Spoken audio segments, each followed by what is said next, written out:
A dog barks when his master is attacked. I would be a coward if I saw that God's truth is attacked and yet would remain silent.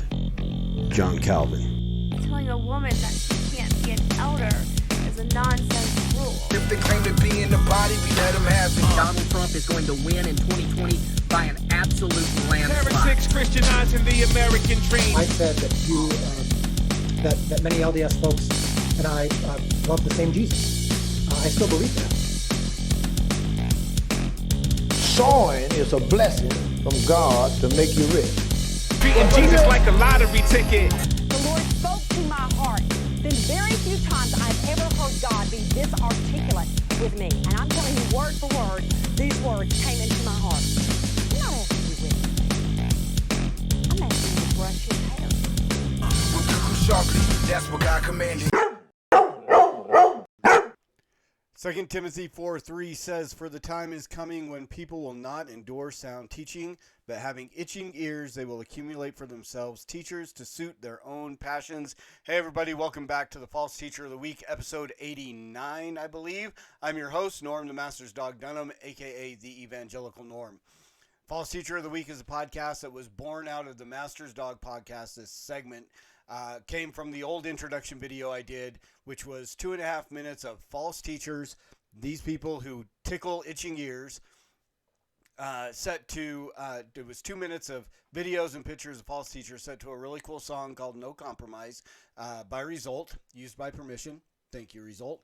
And somebody came to me and said, I don't know who all these people are. Some of them I thought were okay. Can you break it down for us and let us know why? What makes everyone on here a false teacher? So I started with Stephen Furtick, which is the person she specifically asked me about, and systematically went through that introduction video and talked about each and every one of those false teachers in there. So when I got to that end of that, which was episode 39, I believe, I revamped the intro video, took out Results song, even though it was used by permission. YouTube doesn't recognize verbal permission. So to avoid copyright claims and so on, I made another beat, made the video a little more versatile where I can add and subtract or take away and change up the different video clips and stuff that are in there. And it's shorter. It's barely over a minute. So y'all don't have to endure 2.5 minutes of introduction. Except you still do because I introduced the podcast, and it takes just about 2.5 minutes. So that's the background on the podcast for those of you who are new, continuing to get, week by week. I won't say day by day. We don't get new subscribers every single day, but week by week, pretty much with every video that is put out, 1 or 2 new subscribers comes along with it, and that's because of you guys who like, share, comment. Please leave comments because it's amazing. I think even more than liking and sharing, your comments, because when people search for stuff, your comments will pop up, and it makes Mr. Algorithm, and I was calling him that long before Space Jam, sends it out to people who would like to see more content like this. So continue to do that. I won't ask you to like the video yet because you haven't seen the video yet, but if you haven't already, hit that subscribe button, hit the notification bell, get all the content that I release here on the Evangelical Norm channel on YouTube. I'm going to start doing some stuff on Rumble. I've done here and there. Rumble is just not as user friendly, but it is content friendlier to the point that nothing that I put out on Rumble am I afraid that I'm going to get banned from the network or from the platform. From time to time when I put stuff out here on YouTube, I wonder, is this the point in time where they're going to cancel my account? So you can start looking for stuff probably over the next couple of weeks on Rumble if you're there. So also other social media platforms, if you want to follow me on Twitter, The Master's Dog or Evangelical Norm over on Twitter, Norm Dunham on Facebook. Hit me up. So this week we're going to go back. We're going to go way back, and it goes a little something like this. Kathryn Kuhlman. So, and she just popped up the other day because it's weird because every so often these old false teachers will just pop up and people just start putting stuff out about them. Smith Wigglesworth and Kathryn Kuhlman and Amy Semple McPherson. These ones will pop up, and it's like all the charismatics, the hyper charismatics that I have friends of mine on Facebook start putting stuff. And so there's a story out about her final moments in a hospital and just weird stuff. And I'll take things that never happened for $2,000, Alex, stuff. But because of it popping up multiple times this last week on my page, as I'm looking through, I said, I think I'm going to talk about this lady. So a little bit about Kathryn Kuhlman. She doesn't have a website. She's been dead for quite a while. So we're going to get everything we know about her from Wikipedia, and there you go. Take that with a grain of salt, because again, even in the disclaimers at the top, it says the neutrality of this article is disputed. So I don't know that there's a whole lot of discernment folks posting stuff about her, but of course there's a lot of charismatic folks that are putting stuff up about her. So Kathryn Joanna Kuhlman, born in Concordia, Missouri, German-born parents, a very unfortunate name. Her father's Joseph Adolf Kuhlman and Emma Walkenhorst. She apparently had some spiritual experience at 14 and began an itinerant preaching career at that point with her elder sister and brother-in-law in Idaho. And later she was ordained. So again, the whole female pastor thing's been going way, way back by the Evangelical Church Alliance. So again, her entire career throughout, and many of your false teachers, healing, prosperity types, very charismatic types, their careers are very much fraught with scandal. And I've said this before, and I'll say it again. Scandal does not necessarily make one a false teacher. Now, again, the scandal that she's involved in, this first one, she went on a trip apparently to Texas. She meets this evangelist there named Burroughs Waltrip. The names that people had back then. Burroughs. There's a good name for your son when he's born in the next whoever, Burroughs Waltrip. And does anybody know anybody named Waltrip now? It just seems like I only see them in like old movies. Shortly after meeting this guy, apparently he leaves his wife and family, and they end up marrying. So again, the scandal was it because of her that the divorce happened and so on? But then they end up divorcing as well. So it's just on this whole line of, here's the thing. Yeah, let's not even go there. So a lot of, just sinful activity going on, obviously, in that sense. In her late 40s, she was diagnosed with a heart problem. Physician, heal thyself, right? So here again, we get all these people, these faith healers and so on, that supposedly can heal everybody that they touch, but they cannot heal themselves. They can't, they're all, I always laugh when I see Creflo Dollar or Benny Hinn with glasses on. I'm like, why can't you heal your own eyesight? So again, different ministries and so on, healing ministries that she was involved in. So here's the deal. Let's get into the whole issue of false teaching and so on. Again, scandal doesn't mean false teacher. So the marital issues, adultery, whatever, financial issues. Again, the other thing, she's sued multiple times by different people for money, and you get this kind of publicity, this kind of fame, and this kind of money coming after you. And we've seen it with Benny Hinn. We've seen it with Creflo Dollar. We've seen it with Joel Osteen. We've seen it with any of these guys that are making hand over fist money through ministry, whether it be through healing, through self-help books, through prophecy, whatever it is that they're doing. We see these people, and there's always issues of being sued, of mismanagement, any of those things. Again, somebody who is in charge of a ministry.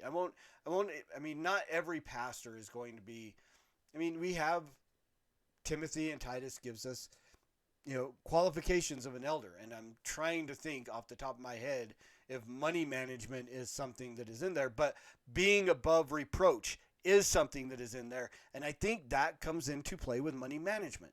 Now, granted, some of these ministries are so big that they should be hiring somebody to manage their money. But even in my church with my pastors and other places, pastors should be able to, and we're blessed. I'm blessed with the men that I submit to as elders, that they are very well versed in managing money and so on. So, but these things, I mean, if you're going to call yourself a minister, being above reproach is one of those things that is a qualification. And if you can't manage your money well to the point that you're being sued multiple times, you are not above reproach. She has an issue with being a pastor that she's not a man. So all those things, none of that makes her a false teacher. But we'll get into what does make her a false teacher.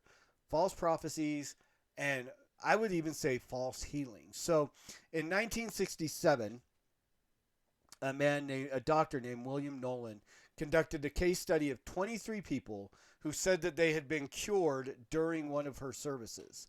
And with his long-term follow-ups, he concluded that there were 0 of these 23 people, 0 were actually cured. And one woman, the worst story that I've heard on here, was a woman who said she was cured of spinal cancer at her crusade, threw away her brace and ran across the stage at Kuhlman's command.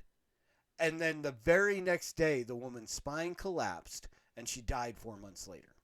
So here again, we run into a situation where this woman, not only did she take somebody who is in a vulnerable situation, who is looking for that, violate the faith that this woman had in God by stepping into this place and saying, God has given me the power to heal you, then tells her to take off her brace, tells her to run across this stage, and the very next day the woman goes downhill, collapses, spine collapses, and she dies.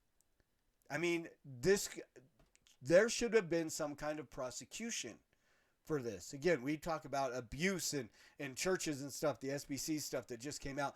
This is a form of abuse. This is absolutely a form of abuse. The things that she has done, that Benny Hinn has done, that we've seen all these different, Todd Bentley has kicked people in the face. I mean, I haven't seen it. He's claimed it. But we've seen where he's punched people in the stomach. Charges should be filed because this is abuse. Stop it. Stop it. Right? So again, and then false prophecies and so on. I don't have a list of her false prophecies and so on. But again, the story of her last day in the hospital, that she predicted the time that she would die, and that there was this scent of roses that permeated the building through 4 floors and blah, blah, blah. Again, I'll take things that never happened for 2000, Alex, because it's ridiculous. A claim that just is outlandish in and of itself. And so she was one of the originators. I don't know. I can't say she was an originator, but she's one of the first people where I heard and saw. I mean, you don't see, there's not a whole lot of videos of her ministries, but again, we see pictures there of people being slain in the spirit. And her explanation for this was that God is high voltage and we're low voltage or something. And when the Holy Spirit moves in us, it causes people to be slain in the spirit. And again, I don't see scriptural support for any of that.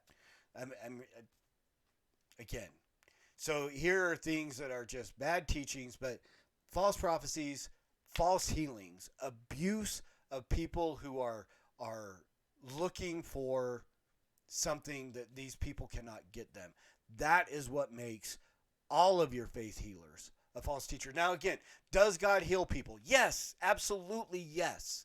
But not in this way. I've seen it happen myself. I mean, and again, I'm not a cessationist. I'm not a cessationist, but I'm not a charismatic to the point that I think like God gives specific people these gifts and they can just use them and use them.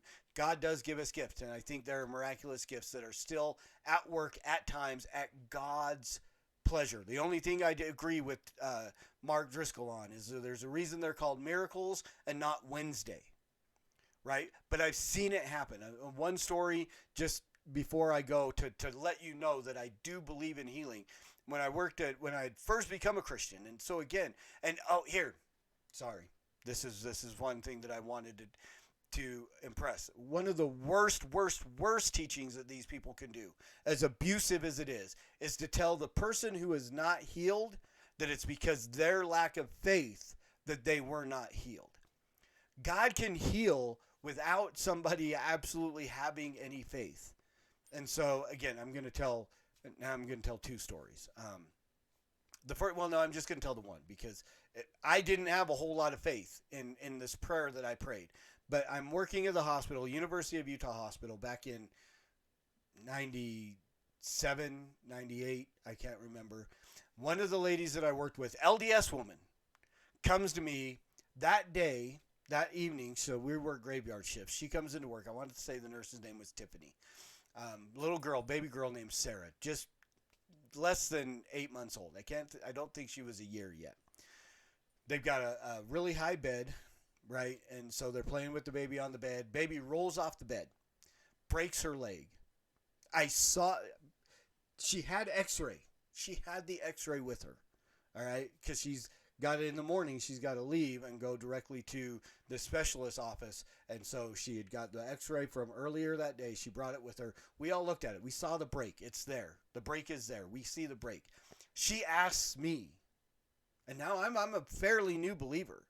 I had only truly been saved for a couple of months, but I was talking about it all the time. And I was kind of this, cage stage, not Calvinist, because I wasn't Calvinist at the time, but cage stage new believer, right? All I wanted to talk about was Jesus and this. So she asked me, she says, would you pray for my daughter? And so I prayed, and I just, it was a prayer that I did not in my wildest dreams think God was going to answer. It was one of those, God, if it's your will, but we know it's probably not, kind of. But if you see fit, would you heal little Sarah's leg, Lord? And if you choose not to do that, then just help her to get through this time with, as much comfort. And just my expectation was this little girl was going to be in a cast and a catheter and all this stuff for weeks or months or however long it takes for a little baby girl's femur, the hardest bone in the body, to break, to heal. Next morning, Tiffany leaves work. They go. She comes back that night, fully healed. New x-rays. She didn't bring new x-rays, but new x-rays were taken. No break. This is what God can do. But in no way, shape, or form do I go throughout the rest of the hospital and start praying for people to be healed, thinking that I have the gift of healing. That one time, one moment in my life, in my walk as a Christian, God said, I am going to show you my power and what I can do. And I do honestly think that led to that nurse and family leaving the LDS church and actually becoming saved. So again, this is what God can do, but not in the way that we see these people, these charlatans, these snake oil salesmen doing it on TV and on the internet and in tents around the world.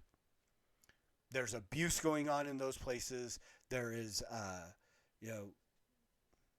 just bad theology and just bad character going on in those places. And so there you go, guys. Went a little longer than I wanted to this morning, but that is what your false teacher of the week. Kathryn Kuhlman, episode 89, week number 89, false teacher of the week. Thank you guys again for watching, taking your time out for.